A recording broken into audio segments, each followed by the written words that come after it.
말씀 보겠습니다. 창세기 21장 8절로 21절 말씀입니다. 창세기 21장 8절로 21절 말씀입니다. 제가 봉독해 드리겠습니다. 아이가 자라매 젖을 떼고 이삭의 젖을 떼는 날에 아브라함이 대연을 배설하였더라. 사라가 본즉 아브라함의 아들 애굽 여인 하갈의 소생이 이삭을 희롱하는지라. 그가 아브라함에게 이르되 이 여종과 그 아들을 내어 쫓으라. 이 종의 아들은 내 아들 이삭과 함께 기업을 얻지 못하리라 하매 아브라함이 그 아들을 위하여 그 일이 깊이 근심이 되었더니 하나님이 아브라함에게 이르시되 내 아이나 내 여종을 위하여 근심치 말고 사라가 내게 이런 말을 다 들으라. 이삭에게서 나는 자라야 내 씨가 칭할 것임이니라. 그러나 여종의 아들도 내 씨니 내가 그로 한 민족을 이루게 하리라 하신지라. 아브라함이 아침에 일찍이 일어나 떡과 물 한 가죽 부대를 취하여 하갈의 어깨에 메어주고 그 자식을 이끌고 가게 하며 하갈이 나가서 브엘셀바 들에서 방황하더니 가죽 부대의 물이 다한지라. 그 자식을 뜰기나무 아래 두며 가로되 자식의 죽는 것을 참아보지 못하겠다 하고 살 한 바탕쯤 가서 마주 앉아 바라보며 방성되고 가니 하나님이 그 아이의 소리를 들으심으로 하나님의 사자가 하늘에서부터 하갈을 불러 가라사대 하갈아 무슨 일이냐 두려워 말라. 하나님이 저기 있는 아이의 소리를 들으셨나니 일어나 아이를 일으켜 내 손으로 붙으라. 그로 큰 민족을 이루게 하리라 하시니라. 하나님이 하갈의 눈을 밝히심에 샘물을 보고 가서 가죽 부대에 물을 채우다가 이 아이에게 마시었더라. 하나님이 그 아이와 함께 계심에 그가 장성하여 광야에 거하며 활 쏘는 자가 되었더니 그가 바람 광야에 거할 때에 그 어미가 그를 위하여 애굽 땅 여인을 취하여 아내를 삼게 하였더라. 아멘. 이제 목사님 잠시 소개하겠습니다. 중부 노회 유럽 시찰이랍니다. 우리는 남노회 서부 시찰 소속입니다. 런던에 있는 뉴몰든 한인교회를 담임하시는 오정근 목사님 나오셔서 이 여종과 그 아들을 내어 쫓으라는 주제 말씀으로 말씀 전해 주시겠습니다. 수고하셨습니다. 할렐루야. 네, 반갑습니다. 2년여 된 우리 올고든 교회 한번 꼭 와보고 싶었습니다. 근데 오게 되니까 좋네요. 오늘 주일 오후 예배에 하나님이 또 말씀으로 우리에게 은혜를 베푸시고 또 우리 걸어가는 신앙의 삶과 걸음에 다시 한번 격려와 힘을 더하여 주시기를 바랍니다.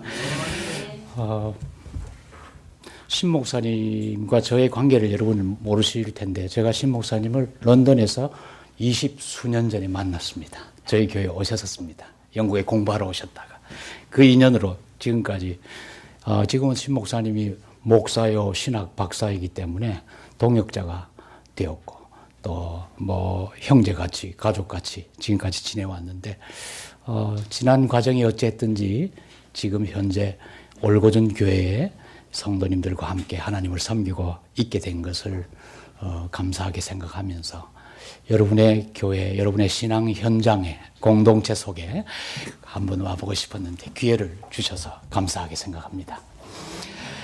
여러분, 우리 교회는 이제 2년여 되었잖아요. 이 올고준 교회가 하나님 안에서 성장하고 하나님이 기뻐하시는 교회가 되기까지 부단한 우리의 수고와 기도가 필요한 줄로 믿습니다.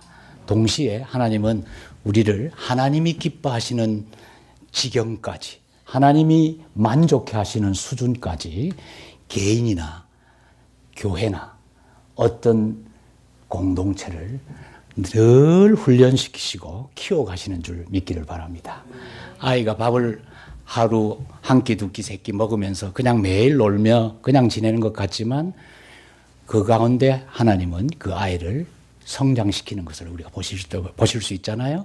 오늘 우리 개인 심령과 또 우리 신앙을 가진 우리 가정 공동체와 또 더하여 우리 교회가 하나님 안에서 자라나고 하나님이 기뻐하시는 즉 성화적 진보를 보는 교회가 되기를 원하면서 이 말씀 나누기 원합니다.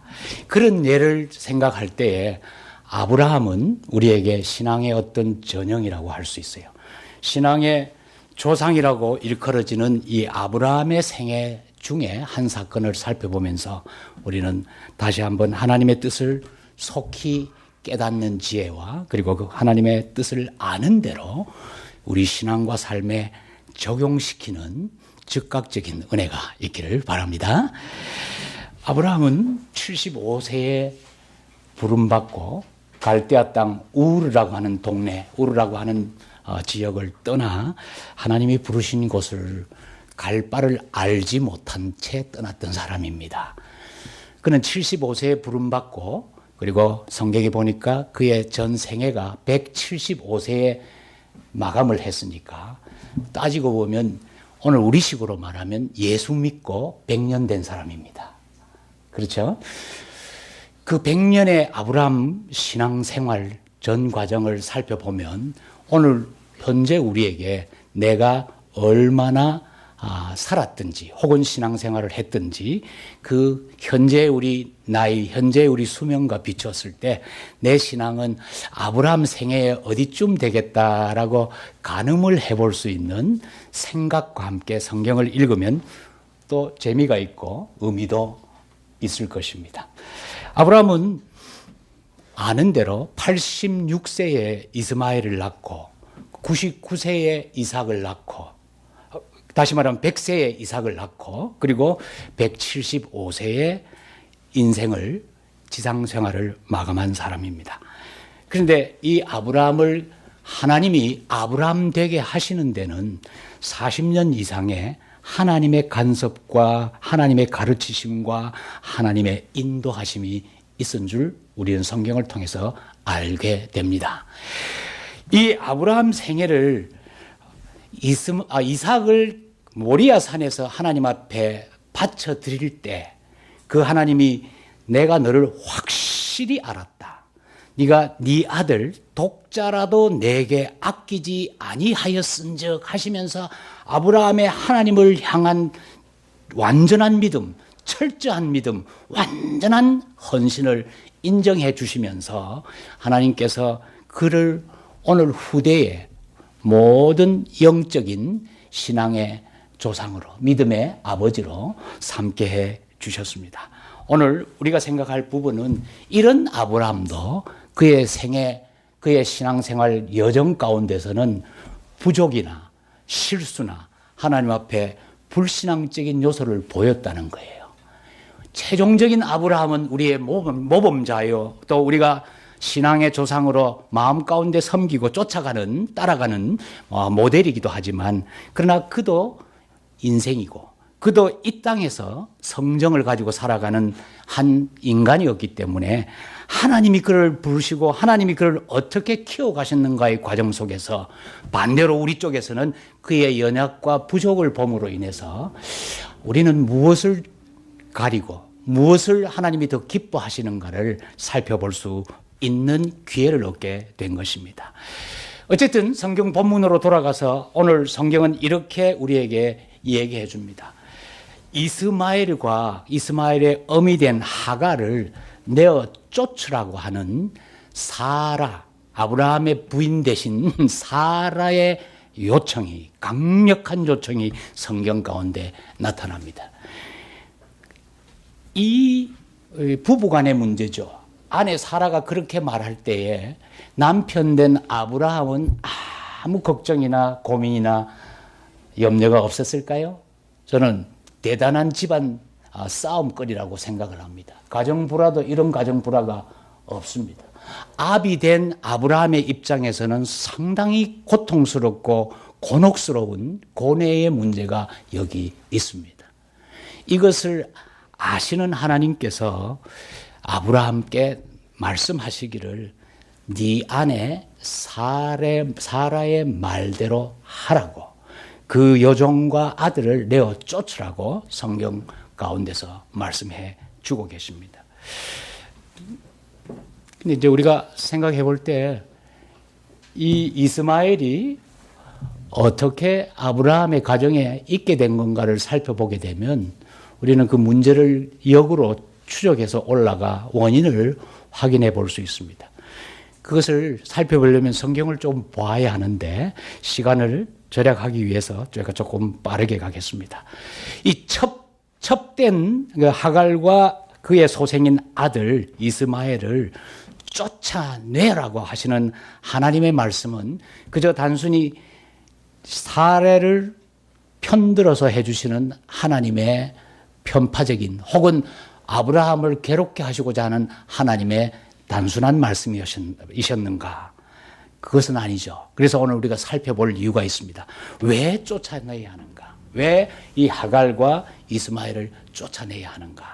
이것을 쫓아갑니다. 첫째로 쫓아내야 할 이유는 하나님은 하나님의 약속, 하나님의 언약을 자신이 말씀하신 대로 이루어 가시는 분이시기 때문에 그렇습니다. 그러니까 하나님은 자신이 인생에게, 자신이 세상에게 주신 말씀, 주신 언약, 주신 약속대로 성취해 가시는 분이시기 때문에 우리는 결론적으로 오늘 이 아브라함 인생 이 부분에서 아브라함은 하갈과 이스마엘을 쫓아내야 한다는 말입니다.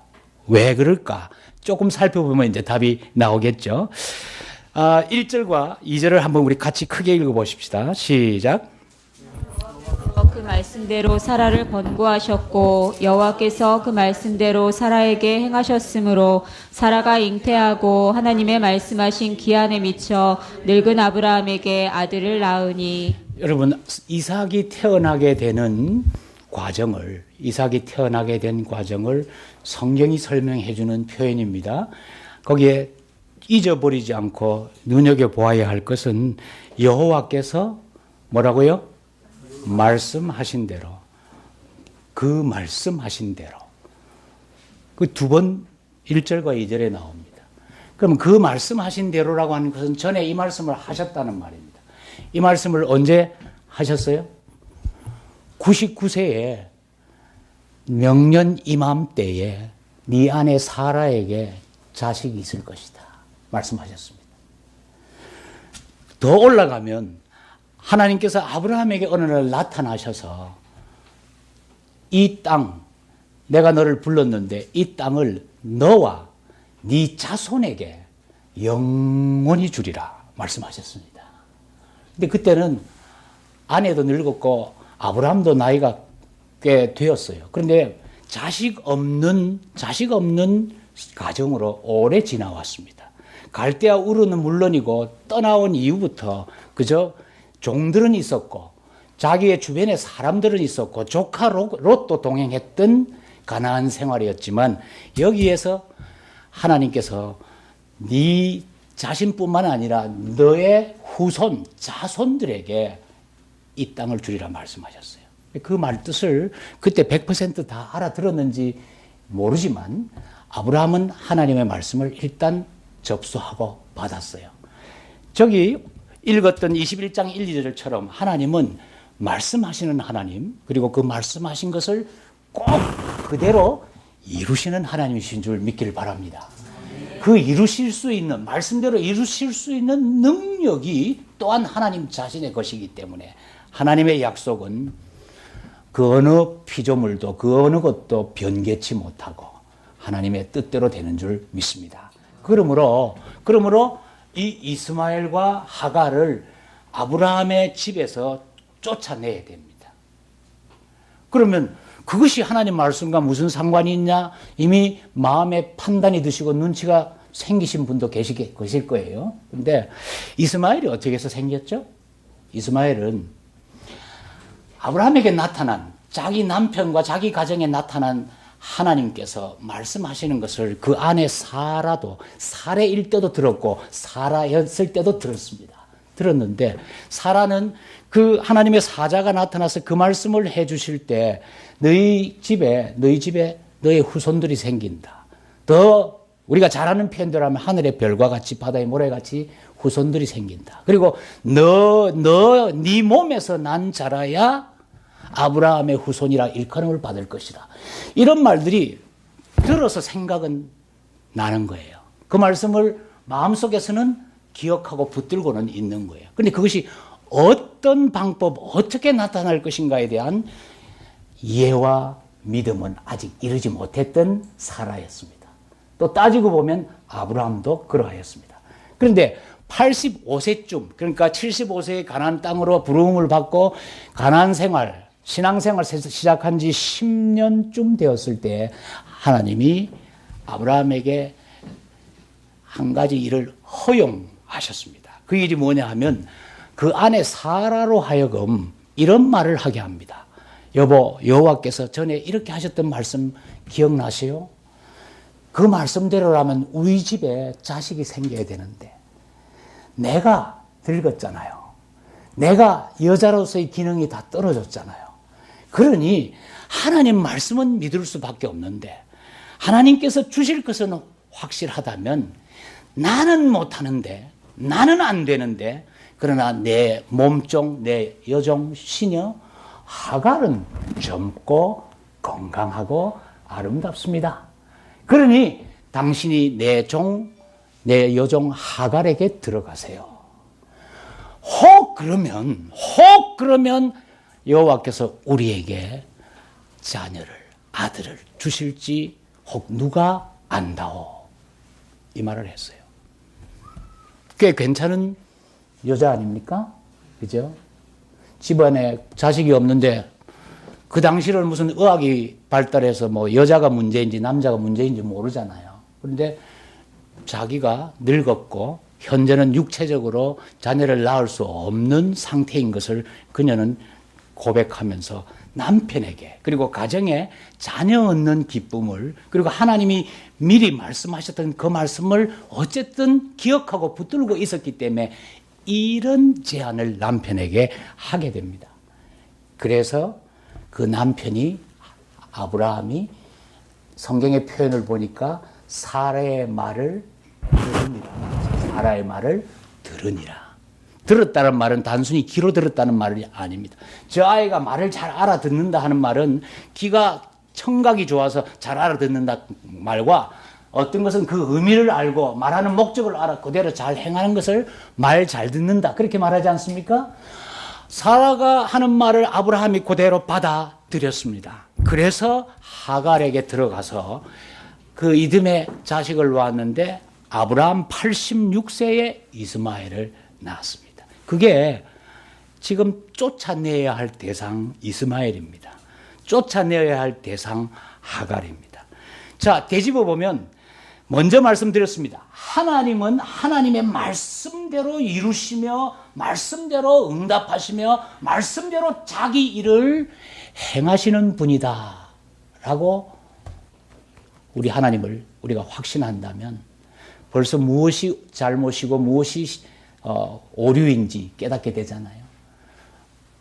사람 보기에 꽤 괜찮은 선택이었습니다.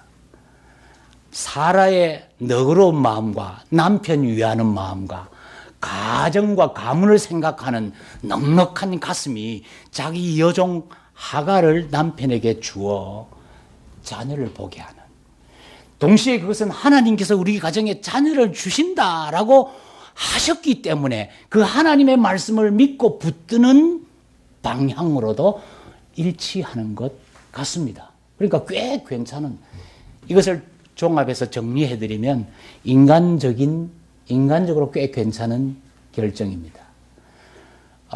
자신의 육체가 한계가 이미 지났다는 것을 아는 것이니까 그것은 논리적으로 상식적으로 정확한 판단입니다. 그러면서도 하나님 하신 말씀은 이 모양 저 모양으로 어렴풋이 가슴에 받아들이고 있었기 때문에 여전히 하나님을 잘 믿고 기대하는 신앙자의 판단과 의견인 것처럼 되어져서 그것 또한 괜찮은 모습이잖아요.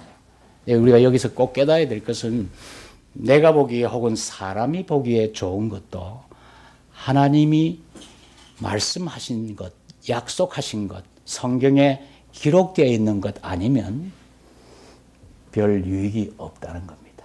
이것을 깨닫기를 바랍니다. 그래서 하나님 말씀대로 말씀하시고 하나님 말씀대로 이루시는 우리 하나님이다. 이 사실을 우리가 제일 먼저 숙지하고 명심해야 된다. 그 말이죠. 하나님은 자기 목적과 하나님은 자기 의지가 분명하신 분입니다. 그것을 거스르거나 방해할 자가 전혀 없습니다. 성경 12장, 우리 12절 한번 다시 읽어봅시다. 우리 본문 12절 크게 한번 읽어보십시다. 시작. 하나님이 아브라함에게 이르시되 내 아이나 내 여종을 위하여 근심치 말고 사라가 내게 이른 말을 다 들으라. 이삭에게서 나는 자라야 내 씨라 칭할 것임이니라. 하나님은 그 아내의 불같은 성냄과 분노를 보셨습니다. 그 아내 앞에 남편된 아브라함의 현재 입장도 아십니다. 아브라함 속에 있는 비록 하갈 첩에서 난 자식이지만 이스마엘이 자기가 이 땅에서 얻어본 자기 피를 이어받은 첫 자녀라는 감격과 생생한 기억이 있습니다. 하갈은 자기 본처의 시종, 몸종이었지만 현재는 자기의 아내가 되고 첩이 되었지만 아내가 되고 그로 하여금 이스마엘이라고 하는 기가 막힌 자녀 보는 즐거움을 가졌던 아브라함입니다. 근데 이 사건이 언제 일어났냐 하면요. 86세에 아브라함이 이스마엘을 얻었습니다. 근데 이삭, 본처에게서 난 이삭을 몇 살에 얻었다고요? 잘하는데 100살에 얻었습니다. 그렇죠?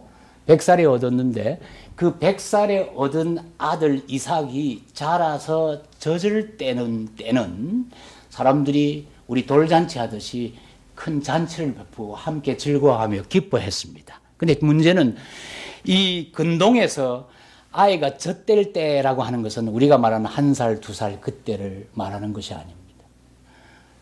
초등학교나 유치원 갈 때쯤 나이, 6, 7세쯤이라고 합니다. 예를 들면 사무엘이 그 어머니 한나에게서 태어나서 한나의 가정, 그 남편 엘가나의 가정에 하나님이 사무엘을 자녀로 주셨잖아요. 그런데 하나님께 드리겠다고 서원했기 때문에 그 하나님께 드리는 나이가 언제쯤이냐 하면 사무엘서를 펴보면 이렇게 되어 있습니다. 아이가 젖을 뗀 후, 아이가 젖을 뗀 후, 그를 그 시대의 엘리 제사장에게 아이를 보냅니다. 1살짜리, 2살짜리, 3살짜리를 제사장에게 보낼 수 없잖아요. 그래도 말은 알아듣고 스스로 움직일 수 있고 뛰어다닐 수 있어야 되지 않겠어요. 그러니까 젖될 때라는 말은 우리가 말하는 1살, 2살 이런 아주 그야말로 엄마 젖된 모유 수유가 끝난 때가 아니라 그 말이죠. 그러니까 젖을 떼어서 집안에 기쁨이 더하게 하고 온 주변과 함께하는 자들이 기뻐할 때에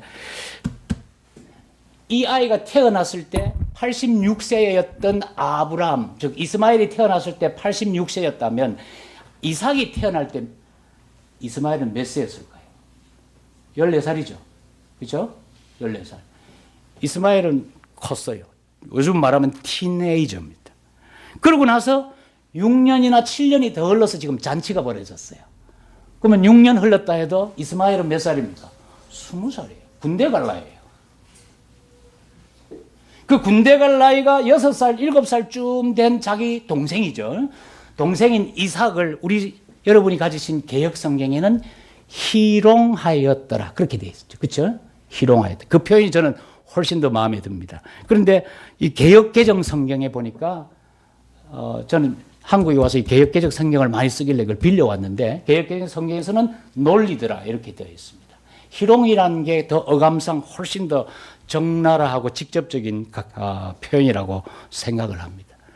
아마 잔치하는 와중에 동생하고 같이 있었는지 놀아주었는지는 모르지만 살짝 이 잔치의 의미를 아는 이스마엘 마음속에 어떤 생각이 일어났을 수도 있습니다. 또 평소에 그랬을 수도 있습니다.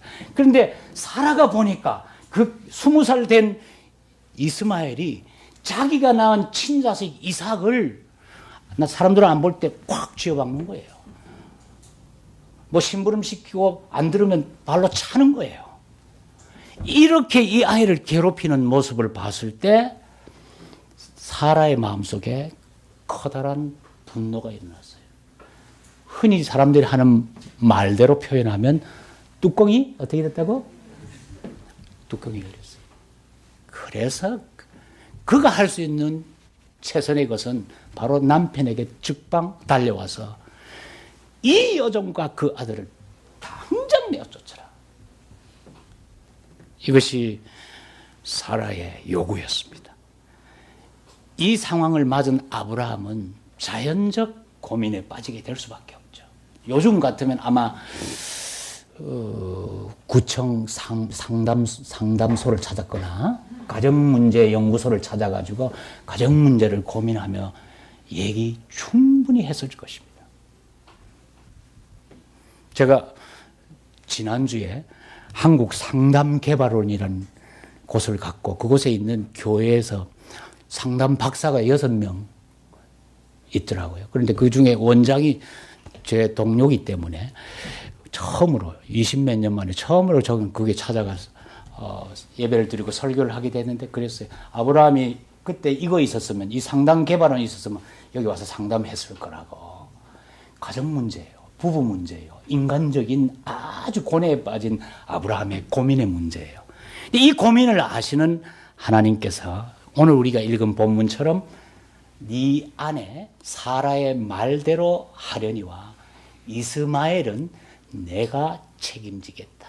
이스마엘은 내가 알아서 하겠다. 그러니 일단 쫓아내라. 이것이 하나님의 의지였다 그 말입니다. 여러분은 하나님과 관계를 맺는 중에 여러분 자신의 요구나 내 자신의 의지를 하나님께 나타내기를 즐겨 하십니까? 아니면 성경을 읽든지 기도하고 하나님과의 관계 속에서 하나님의 의지를 찾는 것과 그 하나님의 의지가 내 의지 되게 해 주옵소서라고 하는 마음으로 하나님과 교제하십니까? 중요한 문제예요. 우리는 하나님 만나면 내 것 요구하기 바쁘잖아요. 또 그것은 당연하다고 생각하잖아요. 네, 당연합니다. 자녀는 아버지께 구할 수밖에 없고 말씀드릴 수밖에 없습니다.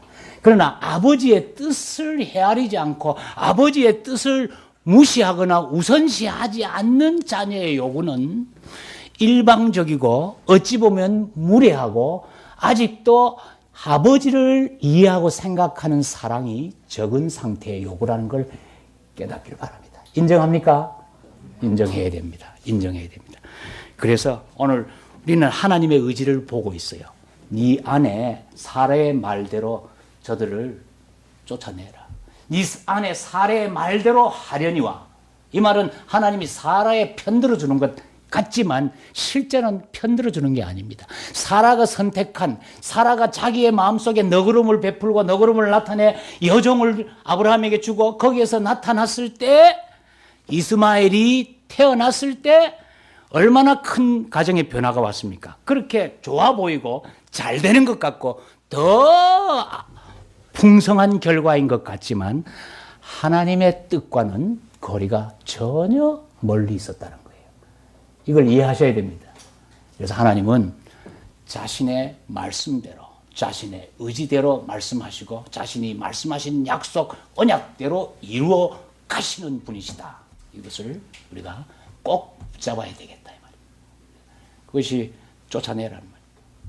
쫓아내야 될 첫째 이유를 아시겠죠? 예. 쫓아내야 됩니다.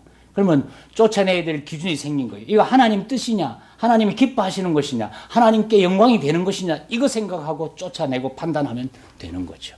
두 번째, 오늘 성경 본문에서 나타난 두 번째 이유는 바로 조금 앞에 설명을 드렸습니다만은 이 이스마엘은 인본주의의 산물이고 불신앙의 결과물이기 때문입니다.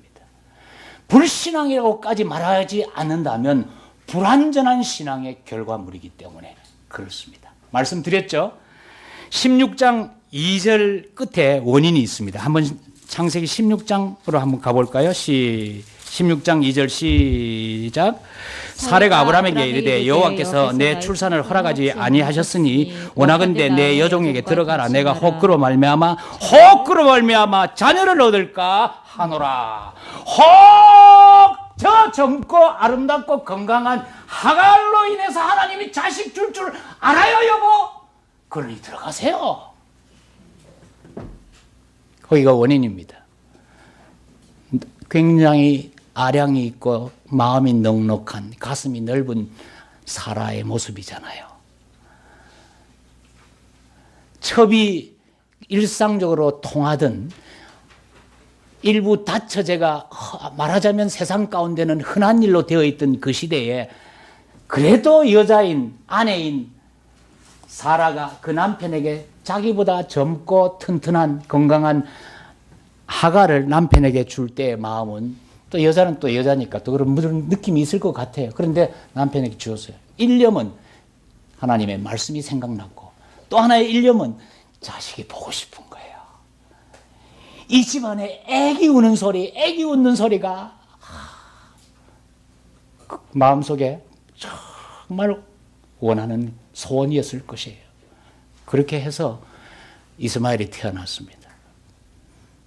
그런데 앞에 성경을 더 보면요, 시간이 없지만 앞에 성경을 더 보면 이삭이 자라나는 과정 속에서 하갈과 이스마엘이 집을 나가는 때가 있어요. 가출합니다. 가출. 요즘 말로 하면 가출을. 왜냐하면 그렇게 되었는데 결과적으로 하갈이 그 사라의 구박 아닌 구박, 눈치 아닌 눈총들을 받았던 거예요. 그래서 자식 끌고 나갔어요. 나가서 방황하고 있는데 여호와의 사자가 나타나서 하갈아, 너 여기서 뭐하고 있니? 나 여차저차 해서 나 못 살겠어요. 그래서 나왔습니다. 어찌할 바를 모르겠어요. 그러니까 꼼짝하지, 딴소리 하지 말고 너는 아브라함에게로 사라에게 돌아가라. 이 사건이 있어가지고 사라가 돌아왔거든요. 그러니까 사연이 많은 거예요. 인간사는 그렇습니다. 사연이 많아요. 그런데 어찌어찌 세월이 흘러 14년 만에 아들을 놓고 이삭을 놓고 그 아들이 6, 7살 되었을 때 큰 잔치가 벌어졌는데 그야말로 사라의 눈에 못 볼 것을 보고 말았습니다. 전에도 조금 눈치채고 봤긴 봤지만 오늘처럼 심각하지는 않았습니다. 잔치가 벌어지고 사람들이 다 이 아이의 젖됨을 기뻐하고 이 아이가 건강하게 이 시간까지 잘 자랐다 이 말입니다. 위로는 하나님께 감사하는 마음이 있을 것입니다. 그리고 우리가 이 자식을 이날까지 건강하게 잘 보호했다는 부모의 기쁨과 자부심도 있었을 것입니다. 그야말로 이제 손이 더 많이 필요하지 않은 자기가 움직이고 자기가 활동할 수 있는 독립적인 한 개인, 개체로서 이만큼 자식이 성장이 얼마나 뿌듯했겠어요. 그래서 잔치를 벌이는데 그날 그 동네는 잔치가 하루가 아닙니다. 잔치했다면 일주일은 보통입니다. 그렇게 하는데 그야말로 그 좋은 날에 다 큰 이스마엘이 자기가 죽었던 자기 몸에서 자기가 하나님의 은혜로 얻게 된 그 이삭, 그것도 저 때와 함께 기뻐하는 그때에 이삭을 저쪽 나무 밑에 데리고 가더니 발로 차고 머리를 쥐어박고 그러는 거예요. 그러니까 머리가 그냥 피가 거꾸로 솟는 거죠. 이 여종과 저 아들 당장 내어 쫓으세요. 남편에게 요구했습니다. 되돌아보면, 되짚어 보면 원인이 누구에게 있어요? 이삭 낳은 그 여자 사라가 이스마엘도 만들었거든요. 하갈과 아브라함의 관계에서 난 자녀였지만 그 첫 번째 제안이 누구였어요? 사라가 한 거예요. 사람의 생각입니다. 오해하지 마세요. 여자의 생각입니다. 가장 믿음 있는 하나님의 말씀을 붙들고 살아가는 자 같았던 사라의 제안이었어요. 육체가 다 되었다. 나는 여자로서 기능이 없다. 고로 젊은 여자 하갈을 통해서 하나님은 우리에게 자식을 혹시 주실 줄 누가 알겠소?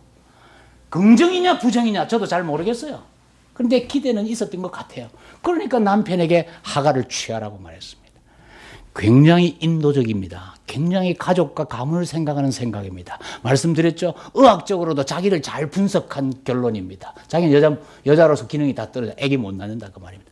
또 하나님께서 하신 말씀을 근거로 해서 이 자녀 준다는 말에 미련을 두고 있는 이 사라는 어찌 보면 꽤 신앙적입니다. 그런데 14년과 또 6, 7살 때는 6, 7년을 더하면 20년 넘는 세월이 그 과정에 눈물의 씨앗으로 있었던 거예요. 비극의 원인자로 있었던 거예요.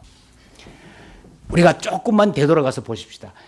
사라가 이삭을 진짜 하나님이 주신, 다시 말하면 아까 성경 말씀대로 여호와께서 그 말씀대로 사라를 권고하시고 그 말씀대로 사라에게 행하셨으므로 이 말씀이 이루어지기 직전까지, 즉 이삭이 태어나기 전까지 86세에서 100세 되는 날까지 아브라함 나이에 14년은 저는 사람이 누리는 행복과 기쁨을 그 가정이, 그리고 사라가 아브라함이 크게 누렸다고 생각합니다. 자식 없이 살았던 지난 긴 세월이 있는데 어쨌든 이스마엘을 받고 그 가정에 아기 우는 울음소리가 들렸어요. 아기가 웃고 자라는 모습과 소리가 들렸어요. 이전에 보지 못했던 경험이었습니다. 이전에 경험할 수 없었던 가족의 행복이었습니다. 불화가 있기는 있고 눈치도 있고 그래서 하갈이 집을 뛰쳐나가는 가출 사건도 있었지만 14년 꽤나 괜찮았어요. 자식 없는 것보다는 적막강산 같았던 가정보다는 훨씬 행복했습니다. 근데 그 행복이 정말 전에 보지 못했던 행복이었기 때문에 참 행복이었을까요? 늙은 부부의 가정에 여종을 통해서 하나님이 자녀를 주셨다는 이 사실을 놓고 기뻐하고 행복해할 수 있었고 웃음꽃이 아마 만발했을 수도 있습니다. 아이가 자라나고 아이가 반응하고 아이가 방긋방긋 웃고 아이가 아버지라고 말씀을 드리고 아이가 사라는 어떻게 엄마라고 부르기 이전에 뭐라고 큰엄마라고 불렀을 것 같아요. 제 생각에는. 그래 부를 때 그 14년 동안은 행복을 만끽했어요. 근데 여기에 문제가 있습니다. 그 행복이 참 행복이었는가? 그게 문제예요. 진짜가 오면 진짜가 아닌 나머지 것들은 물러나거나 저항합니다. 이삭이 태어나니까 이스마엘이 저항하고 있어요. 이삭을 괴롭히는 모습을 봤잖아요. 희롱하는 모습. 언제나 영적 원리도 그러합니다. 우리가 진짜 참된 것을 붙들지 못하면 나머지 시간, 그 시간은 속고 사는 겁니다. 이스마엘 붙들고 행복해 했던 이들의 행복은 인간적인 측면에서 행복이었지만 제한된 행복이고 완전한 행복이 아니었습니다. 더 중요한 것은 하나님이 기뻐하시고 저들에게 허락하신 행복은 더더욱 많았습니다. 다만 하나님은 인간의 부족과 인간의 연약을 아시고 사라가 그 말을 했을 때 아브라함도 그 수준에서 그것을 받아들일 수밖에 없는 믿음의 수준에 있었고 사라도 하나님의 말씀을 근거로 하여 자기가 그 제안을 내었지만 이것은 하나님을 의지하고 바라보고 소망하되 온전한 것이 아니었습니다. 그래서 그의 표현에 이렇게 나타납니다. 우리에게 아들을 주실 줄 어찌 알겠냐. 확신은 아닙니다. 기대는 있습니다. 그러나 그의 기대와 그의 바람이 하나님의 말씀에 철저히 100% 근거한 것이 아니었다. 하나님의 말씀의 방향은 알았는데 그것을 실행하는 방법도 하나님 말씀을 따라서 말씀을 추적하고 말씀을 잘 살펴서 말씀대로 되었어야 되는데 그 하나님의 능력은 보지 못하고 자기의 무력함은 보았습니다. 반만 보았고 반 이하만 보았던 거죠. 기억하십시오. 우리는 이런 사람의 의지, 사람의 판단, 조금 더 어렵게 말하면 인본주의적 사상, 생각으로 그것을 하나님 앞에 나의 좋은 신앙, 하나님 앞에 철저한 믿음이라고 믿고 행할 때가 많습니다. 이런 것을 제거하는 교회가 이런 교회입니다. 믿기를 바랍니다. 올고준 교회란 말은 하나님의 말씀의 잣대에 대보면 일치하는 것, 그대로 빈틈이 없는 것, 간격이 없는 거예요. 원래 성경은 정경이라 이렇게 표현하는데 이 정경이란 뜻, 이것은 자라는 뜻입니다. 자, 룰러. 그러니까 이것은 대보는 거예요. 길다 짧다를 재는 게 자잖아요. 그렇죠? 우리가 어릴 때는 30cm 대자 가지고 많이 놀았습니다. 기냐 짧으냐, 하나님 말씀에 모자라냐, 하나님 말씀을 지나쳐서 하나님의 뜻과 멀어졌느냐, 이것을 재는 자가 하나님 말씀입니다. 말씀은 곧 예수님이시죠. 말씀이 육신되어 오셔서 우리 가운데 거하시니 우리가 하나님의 독생자의 영광을 본다라고 요한이 말했습니다. 원래 그분은 제2위이신 말씀으로 계셨던 성자 예수님입니다. 그런데 그 말씀이 때를 따라 구속사의 하나님의 계획과 경륜을 따라서 마리아의 몸에 육체로 임하신 것이지, 원래 하나님 그분은 성부, 성자, 성령 삼위로 계셨던 거예요. 근데 제2위이신 말씀, 진리, 로고스였던 그분께서 우리 구속 사역을 위해서, 우리의 구원 사업을 위해서, 피 흘려 주시기 위해서 육체로 오신 거예요. 사랑하는 우리 믿음의 성도 여러분, 나에게 의지가 있고 의욕이 있고 어떤 욕구가 있지만, 그리고 그것을 통하여 우리는 힘을 얻어 무슨 일이든지 열심을 내고 뜻을 모을 수 있지만, 경계해야 될 것은 스스로 속는 결과를 내지 말아야 됩니다. 갈라디아 4장 29절에 보면 바울이 갈라디아 교회 성도들에게 성령과 성령 아닌 쪽의 관계를 설명하면서 이렇게 말합니다. 육체를 따라 태어난 자가 성령을 따라 난 자를 핍박했다고 이스마엘과 이삭의 관계를 정확하게 직선적으로 표현하고 있습니다.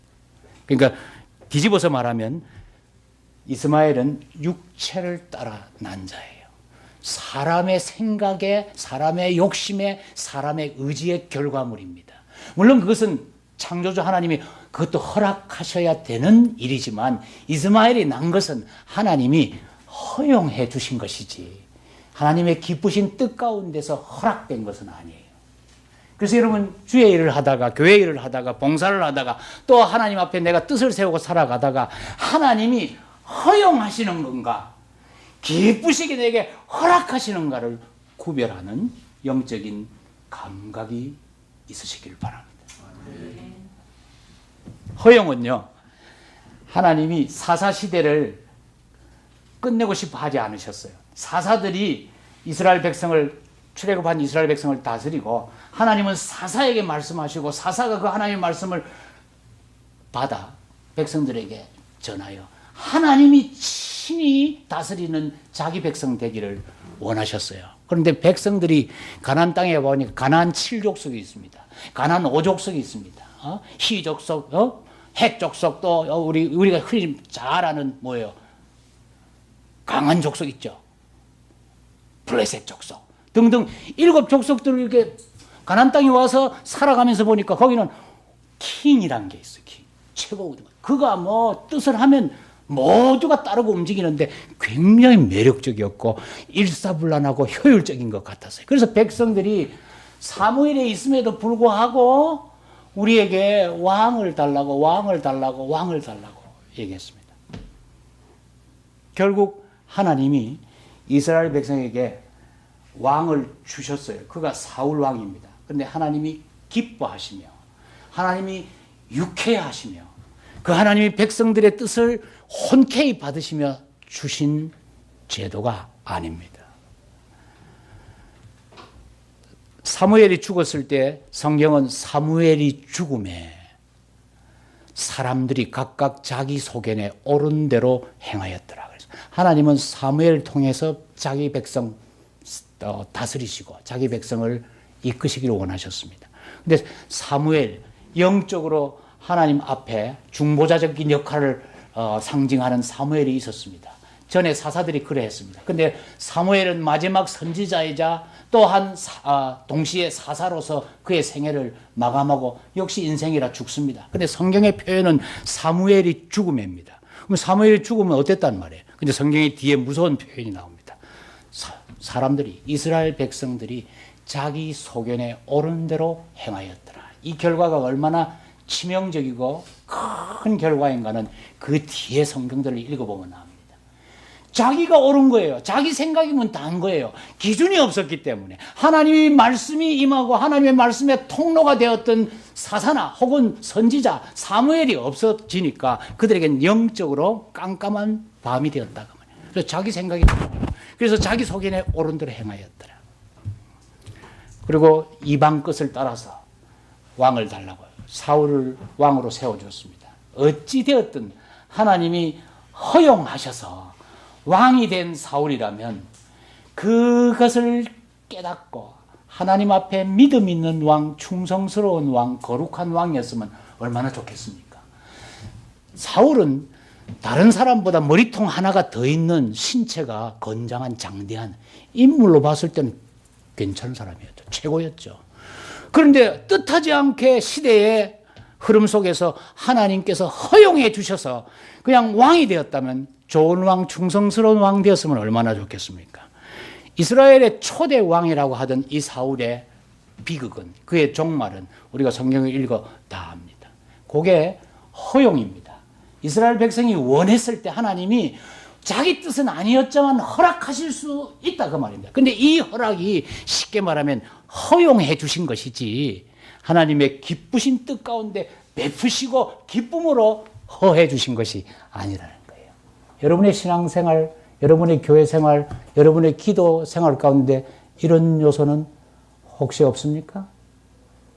내가 내 고집, 내 주장을 하나님께 다 말씀드려 놓고 또 이스마엘 만들어내는 사라처럼 내가 결론을 딱딱딱 만들어 놓고 하나님 이렇게 해 주실 거야. 혹은 해 주신다고 믿습니다. 하고 하는데 하나님께서 안 해 주실 수도 있고 그 옹고집 같은 고집 때문에 기뻐하시지 아니하시면 허용하시기는 하실 수 있어요. 근데 그 허용을 붙들고 하나님이 내게 복 주셨다라고 생각하는 오해는 긴 행복은 아닙니다. 하나님께 영광이 되는 것은 더더욱 아닙니다. 그리고 14년쯤 지나면, 여기 성경이 보니까 14년쯤 지나면 본질이 드러나게 돼 있어요. 이런 것을 미리 제거하고 예방하고 우리는 이렇게 살지 않기를 원하셔서 아브라함의 신앙 성장의 한 과정을 성경에 기록해 놓으신 거예요. 읽는 우리로 하여금 올곧은 신앙 되게 하시려고 성숙하고 성장한 믿음의 터에 빠르게 이르게 하시려고 은혜를 베푸신 하나님의 말씀입니다. 그만할까요? 하나 더 할까요? 허용입니까? 허락입니까? 허락이요. 감사합니다. 하나만 더 하겠습니다. 뭐 딱 셋이네요. 셋이면 요즘 현대인들은 셋이 하면 더 하면 목사의 말이 안 들리잖아요. 목사가 자기 목사로 안 보이고 저 왜 저렇게. 하나님은 아브라함에게 더 좋은 것을 주시려고 아브라함을 순종케 하신다. 즉 아브라함의 순종을 요구하시는데 그것은 더 좋은 것, 더 나은 것을 주시려고 아브라함으로 하여금 내어 쫓으라 이 말에 순종하기를 원하고 계십니다. 그래서 우리는 쫓아내야 됩니다. 하나님이 두 아내 사이에서 그리고 생겨난 이미 성장하고 있는 두 자녀 사이에서 아버지가 흔히 말하는 딜레마에 빠져, 영국에서는 다일레마라고 말합니다. 제가 영국에서 왔어요. 딜레마에 빠지게 하시려고, 곤혹스럽게 하시려고, 우리를 어렵게 하시려고 이 말씀 하신 게 아니에요. 괜히 있는 가정에 평지풍파를 일으키고 불화를 만드시려고 이 말씀 하신 게 아니에요. 앞에 말씀드린 대로 원래부터 이스마엘 그 길은 하나님이 원하신 뜻이 아니었다 그 말이에요. 그래서 쫓아내라. 아브라함이 아브라함 된 것은, 우리 조상이 된 것은 그래도 그의 성품과 인격 속에 신앙이 들어가기 전이었더라도 그 DNA는 꽤 괜찮은 사람이었던 것 같아요. 그 본성이 나타납니다. 그런데 신앙이 들어가니까 그에게 그 본성이 더 깊이 작용해서 제가 성경을 읽어보니까 이런 부분들이 있더라고요. 자, 하갈하고 이스마엘 쫓아내야 됩니다. 20년 이상 같이 산 자식입니다. 근데 자식 쫓아내고 비록 첩이었지만 자기 아내를 쫓아내는 아브라함이 성경에 보니까 이렇게 말하고 있어요. 아침에 일찍이, 이 말이 무슨 말인지 모르세요? 성경 읽으시면 금방 눈치채고 웃으셔야 되는데, 자기 자식하고 마누라를 쫓아내는 아브라함의 모습을 성경에 아침에 일찍이 아브라함이 물 한 자루 하갈의 어깨에 짊어져주고 떡 몇 덩이 주면서 그 모자를 나가라 쫓아냅니다. 뭐 점심때 쫓아낸다고 누가 뭐라 하겠습니까? 쫓아내기만 하면 됐지. 근데 자식 쫓아내고 자기 아내, 제2의 아내를 쫓아내는데 뭔 그리 길이 멀고 바쁘다고 아침에 일찍이 일어나서 물자루 매주고 떡덩이 싸서 내보냅니다. 거기에 아브라함의 하나님이 향한 초점이 있죠. 중심이 있죠. 괴롭습니다. 인간적으로 많이 아픕니다. 그럼에도 하나님이 확언시켜 주셨잖아요. 이스마엘 걱정은 내가 하마. 이스마엘은 내가 알아서 할 테니 너는 사라의 말대로 쫓아내어라. 이 말씀 앞에 더 이상 토를 달지 아니하고 순종하는데 아침에 일찍 일어났다. 아브라함의 하나님이 향한 마음 중심입니다. 우리도 이왕 충성할 거, 이왕 교회 헌신할 거, 이왕 믿음 생활할 거, 이왕 목사님을 모시고 이 지상에서 교회, 전투적인 교회로 하나님 나라를 위해 싸울 때 이왕이면 아침에 일찍 일어나서 싸우는 주의 백성, 주의 자녀 됩시다. 더 다른 예가 하나 더 있습니다. 이 사건 조금 뒤에 일어난 일입니다만은 이삭이 틴에이저가 되었을 때 7, 6살 때 젖됐다고 하면 그로부터 얼마간의 시간이 지나서 뭐 6, 7년 지났는지 7, 8년 지났는지 모를 틴에이저일 때 하나님이 아브라함에게 나타나셔서 말씀하시면 네 아들 이삭을 모리아에서 내게 바쳐라 그 말씀을 하십니다. 얼마나 충격적이겠어요. 이스마엘 쫓아내는 건 아픈 일이었지만 그래도 이삭이 있었기 때문에, 그리고 이삭이 본처에게서 난 자기 본 아내에게서 난, 그래서 첩의 자식과 첩을 쫓아냈는데 그래서 다 잘 사는 세월을 6, 7년 지금 평화롭게 진짜 행복이구나 하고 보내고 있는, 그것을 성경 앞에 22장에서 21장 끝과 22장에 보면 아브라함이 브엘세바로 올라가서 거기에 에셀 나무를 심고 영원하신 하나님의 이름을 불렀더라 그랬어요. 아브라함 생애에 최고로 평화롭고 행복하고 다복했던 시절이 바로 그 몇 년입니다. 그랬으면 좀 주시지 계속. 그런데 그 몇 년이 흐른 때에 22장 1절에 그 일 후에, 22장 1절에 그 일 후에, 그 일 후에란 말은 이스마엘 쫓아낸 것 이후, 그리고 블레셋의 왕과 거주의 문제, 땅 문제 해결하고 났으니까 집안 문제 해결했고, 대사회적인 문제, 오늘날로 말하면 집안 문제 해결하고 내 밖에 사업 다 해결된 모든 문제가 해결되고, 그리고 브엘세바의 터를 잡고 거기에서 장기적으로 나무를 심고 그 나무가 자라 나무 그늘이 쫙 늘어지는 것을 누리면서 이삭의 성장, 이삭의 효도를 보면서 그 노부부가 얼마나 흐뭇하게 기뻐하며 정말 전에도 좋았었지만 그거 진짜 아니었구나, 이게 진짜구나 하고 이삭과 함께 얼마나 다복한 생활을 했을지 저는 상상이 가거든요. 저는. 그런데 그 일 후에라고 22장의 1절에 가서 여호와께서 아브라함에게 이르시되 내놓으라 이겁니다. 이럴 때 여러분은 어떠시겠어요? 그런데 아브라함이 건너뛰면 모리아로 출발하는 날 성경에 보면 아침에 일찍이 일어나. 여러분 먼 길 가려면 일찍 일어나야 됩니다. 그런데 그 먼 길이 자기의 전부의 전부라고 할 수 있는 이삭을 죽이러 가는 길입니다. 제사 드리러 가는 길입니다. 일찍이 일어나고 싶습니까, 여러분? 자식 죽이러 가는 길에 여러분 어떻습니까? 하기는 해야 된다고 할지라도 마음에 아르나 주저함과 무거움과 따르겠어요. 근데 일관되게 성경이 보여준 아브라함의 성품과 신앙의 DNA는 이렇습니다. 하나님이 뜨시면 그는 승복하고 만나는 거예요. 얼마나 좋은 겁니까? 그렇죠? 근데 이왕 할 거면 아침에 일찍이 즉각적으로 아주 즉시 시행하는 행동력을 보이는 믿음인 것을 우리가 보게 됩니다. 그 얘기는 조금 지나간 얘기입니다.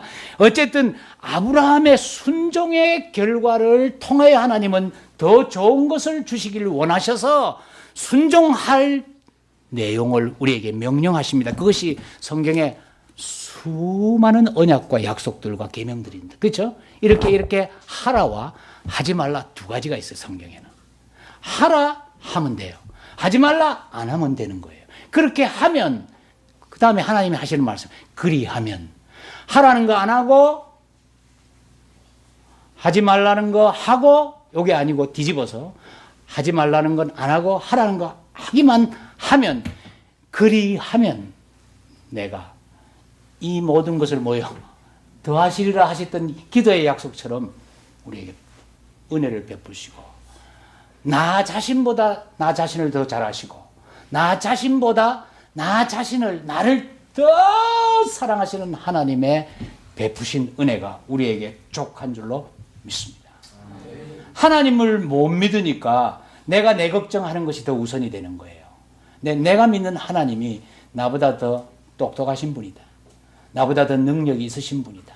그리고 내가 생각하는 나 자신보다 나를 내가 생각하고 사랑하는 것보다 하나님이 나를 더 사랑하신다. 이것이 믿어지는 사람, 이것을 붙들고 사는 사람은 모든 일이 좀 쉬워집니다. 할렐루야. 그렇게 하나님 성민은 저와 여러분이 되기를 바랍니다. 하나님이 아브라함을 통해서 이 순종, 쫓아내라는 그 순종 하나 했습니다. 그랬더니 이삭과 함께 단란한 가정 속에서 브엘세바에서 행복한 홈 스위트홈을 꾸려가게 하셨습니다. 그 세월이 제가 생각하고 계산을 해보니까 대략 또 한 6, 7년, 6, 7, 8년이에요. 정확하게 학문적으로 제가 계산해보지는 않았지만 6, 7살 때 저 떼고 그 일이 있은 다음에 브엘세바에서 진치고 살아가는 과정에서 하나님이 이삭을 바치라고 명령하실 때 그가 15살이나 티네이저, 15살이나 16살이나 혹 14살쯤 되었다고 하면 하나님이 그에게 주신 100세 때 주셔서 14년 동안 그러나 그 14년 중에 7년은 이스마엘과 공존했기 때문에 수많은 갈등과 불화가 보이지 않게 있었습니다. 그 불화가 최종적으로 터진 것이 젖대는 잔치에 이스마엘을 희롱하는 것을 사라가 보고 폭발한 거죠. 그 문제 해결하고 블레셋 땅에서의 문제, 거주 문제도 해결하고 나니까 아브라함 마음에 너무 참된 평화가 찾아왔어요. 자식 보는 즐거움이 이스마엘 볼 때도 좋았죠. 육신이니까. 그런데 이것이 진짜 하나님이 자기 약속대로 말씀대로 주신 하나님이신 내 자식을 할 때 그 가정이 너무너무 행복했어요. 근데 그 행복이 몇 년 흐르는 동안에 하나님은 또 다른 하나님의 계획을 말씀하셨습니다. 찾아오셔서 모리아로 가라. 모리아 사건은 여러분 다 아십니다. 예.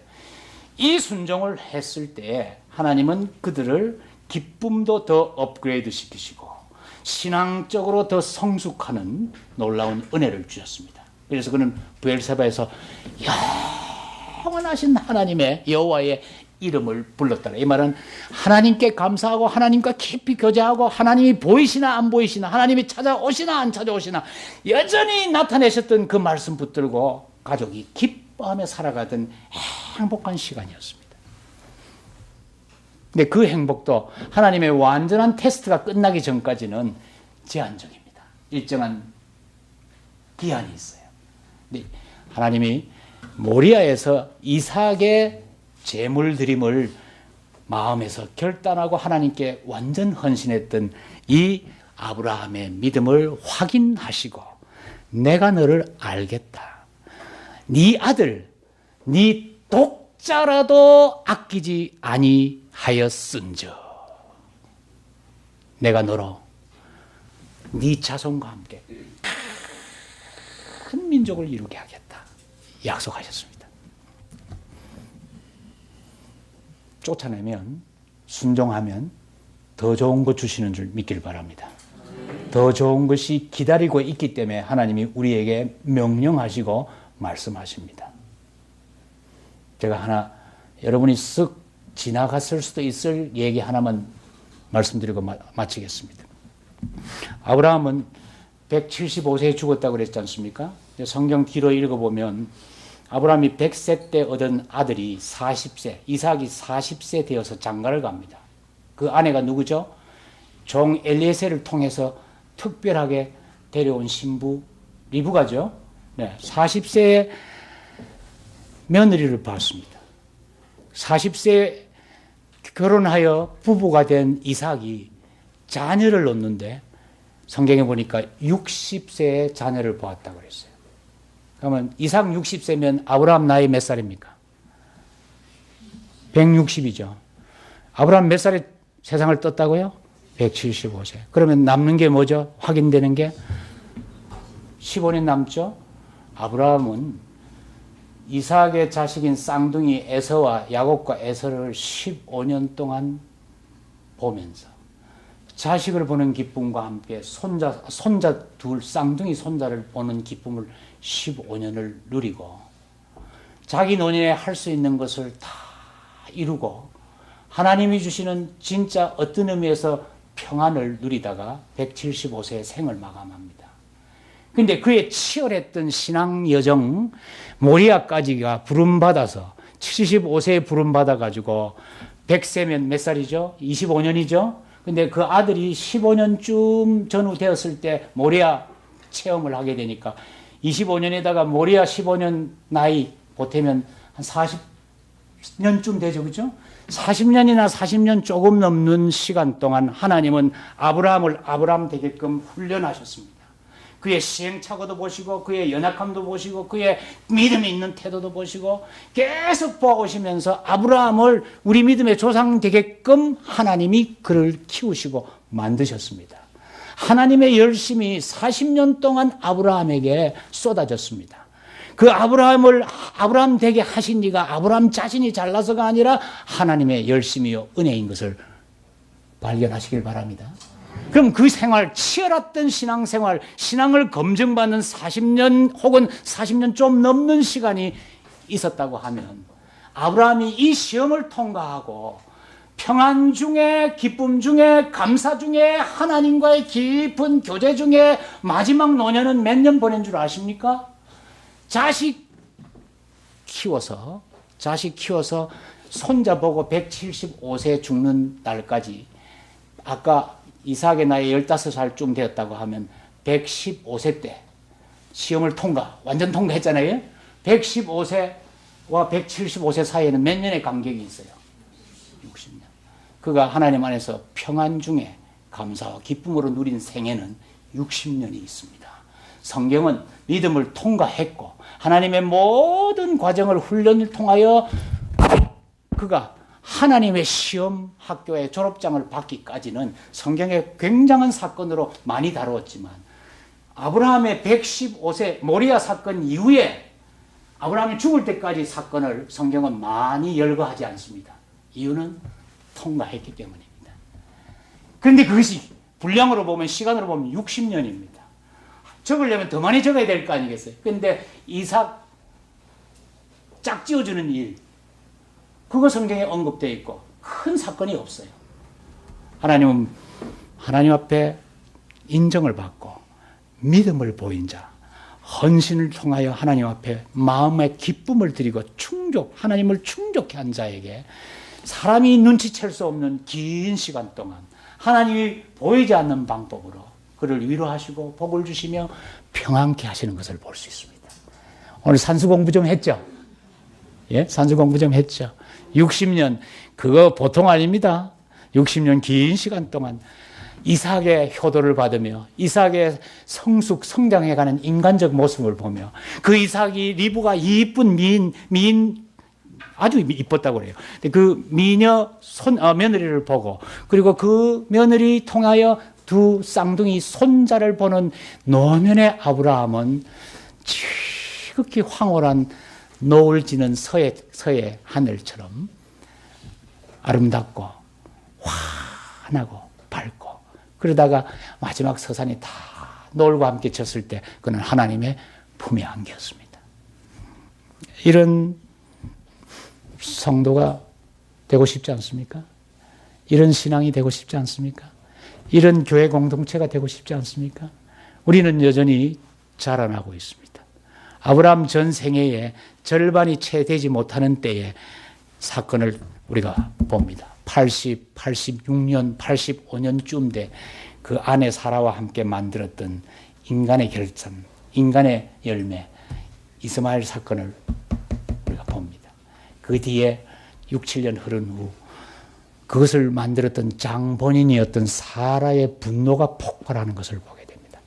이 와중에 자기 믿음을 분명하게 아직까지는 세우지 못했던 아브라함의 깊은 고민과 고뇌를 우리는 쭉 살펴볼 수 있습니다. 이것이 아브라함 가정만의 문제겠어요? 오늘 나의 문제고 우리의 문제고 교회의 문제고 하나님을 믿는 모든 성장해야 될 성도들의 문제입니다. 속고 살지 맙시다. 기도합시다. 하나님, 오늘도 우리에게 은혜를 주시려고 하나님 말씀 앞에 마음을 열게 하신 것을 감사합니다. 깨닫고 얻은 말씀대로 우리는 성경에 뿌리를 두고 하나님 약속, 하나님 말씀에 온 정성을 쏟아 그 약속대로 이루어져가는 우리의 삶과 우리의 생애가 되게 하여 주옵소서. 올곧은 교회, 주님이 세우신 이 교회에 복을 더하여 주시고 그 복이 사람이 그저 단순히 많아지는 것이나 재정이 늘어나는 것이나 우리의 이름이 많이 알려지는 것이 아니라 하나님 말씀 앞에 하나님 기뻐하시는 뜻 앞에 올곧게 순종하고 올곧게 지속적으로 한결같이 나아가는 그 하나님을 기쁘시게 해드리는 교회 되게 하여 주옵소서. 이 모든 것 허락하시고 꼭 풍성케 하여 주실 줄 믿사옵고 예수님 귀하신 이름으로 감사하며 축복하며 기도하옵나이다. 아멘.